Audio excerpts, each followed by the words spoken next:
تقدروا دعمنا بالضغط على زر الإعجاب والاشتراك في القناة ليصلكم كل جديد، هذا فضلا وليس أمرا، وشكرا.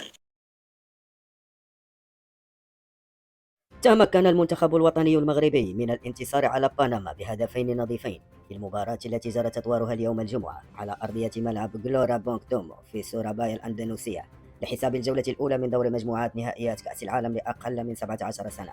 ودخل أشبال الأطلس المباراة في جولتها الأولى مندفعين منذ البداية بغية افتتاح التهديف مبكرا لتسيير اللقاء بالطريقة التي يريدونها مع مرور الدقائق، والحفاظ بالتالي على النتيجة لتحقيق الانتصار وتصدر المجموعة الأولى مؤقتا في انتظار نتيجة لقاء الإكوادور وإندونيسيا، في الوقت الذي اعتمد لاعب بنما على الهجمات المرتدة التي افتقدت للدقة والتركيز. وبسط أبناء سعيد شيبة على مجريات الجولة الأولى طولا وعرضا، ما خول لهم افتتاح التهديف في الدقيقة 16 برأسية اللاعب سيف الدين شلاغمو، تقدم جعل اللاعب بنما يخرجون من قوقعتهم الدفاعية بحثا عن التعادل لكسب نقطة واحدة على الأقل، عوض خسارة النقاط الثلاث كاملة مع بداية المشوار في نهائيات كأس العالم لأقل من 17 سنة المقامة في إندونيسيا.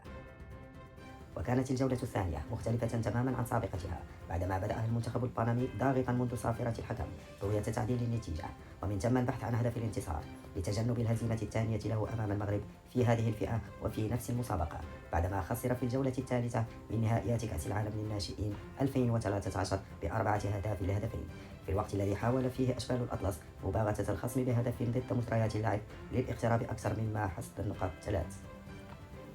واصل المنتخب البنمي ضغطه العالي خلال أطوار الجولة الثانية بحثا عن التعادل دون تمكنه من تحقيق مبتغاه في ظل التسرع وقلة التركيز في اللمسة الأخيرة بعد الوصول إلى مربع العمليات سواء أثناء التسديد أو التمرير، ناهيك عن الوقوف الجيد للدفاع والحارس طه بن غوزيل، فيما ظل لاعب المنتخب المغربي يعتمدون على الهجمات المرتدة التي افتقدت بدورها للدقة. في الوقت الذي كانت المباراة تتجه إلى النهاية تمكن المغرب من إضافة الهدف الثاني في الوقت بدل الضائع بفضل اللاعب أيمن الناير، منهيا اللقاء بانتصار المنتخب بهدفين نظيفين على رفاق إيريك دياز.